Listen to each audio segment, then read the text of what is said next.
Rabbi Yisrael Alter, known as the Beis Yisrael, was the fourth Rebbe in the great dynasty of Gerrer Chossid.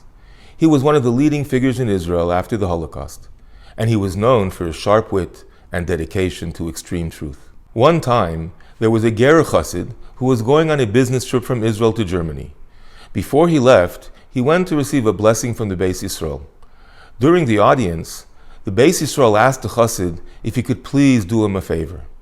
When you're in Germany, please buy me a good box of cigars. The Chossid thought the request was a bit odd, but of course he agreed to fulfill it. He went on his trip, did his business, but he got so caught up that he completely forgot to buy the cigars. As his plane landed in Ben Gurion Airport, he realized what happened, and he decided to do what others might do in a similar situation. He went into the duty-free, bought a box of cigars that was produced outside of Israel, hoping against hope that the Beis Yisrael wouldn't ask him too many questions. But of course, when he got back to the Ger Rebbe, the Beis Yisrael asked him the one question he was afraid of. Tell me, where did you buy the cigars? He couldn't lie to the Rebbe, so he said, I'm sorry, Rebbe.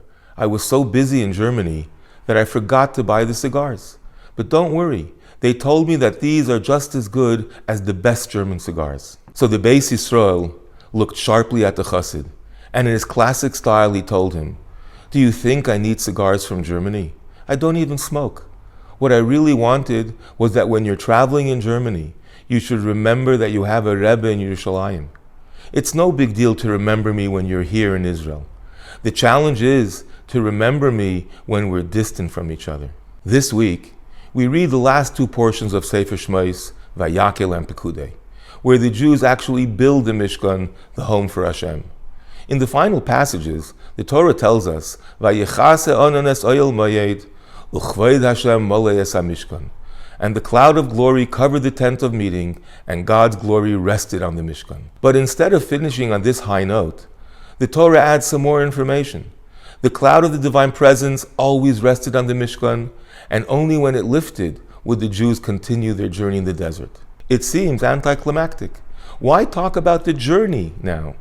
Let's celebrate the fact that the Mishkan is finished and Hashem finally rested among his people. In a beautiful sikha delivered in 1964, the Rebbe explained that the Torah is teaching us a powerful lesson. The true test of whether the Mishkan really means something to us is not when we're camped and the Shekhinah is with us. When everything is right, it's easy to be connected. It's easy to serve God. The real question is, what happens when we travel and the Mishkan was dismantled, the cloud has lifted? Do we feel God even when we're on the road? What happens in exile when godliness is hidden? Do we keep our faith and dedication to Torah and mitzvahs? What happens in our daily lives? Is God only in the synagogue, or do we bring him home or to the office as well? And the answer has to be yes. In every situation, we stay committed. Hashem is with us b'chol maseyim, in every journey, no matter where and when we are. And this is why only when we read this verse, that's when we shout chazak, chazak, v'nis chazek.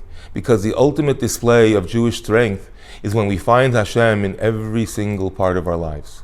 Wishing you and yours a Shabbat Shalom and Mevorach, and chazak, chazak, v'nis chazek.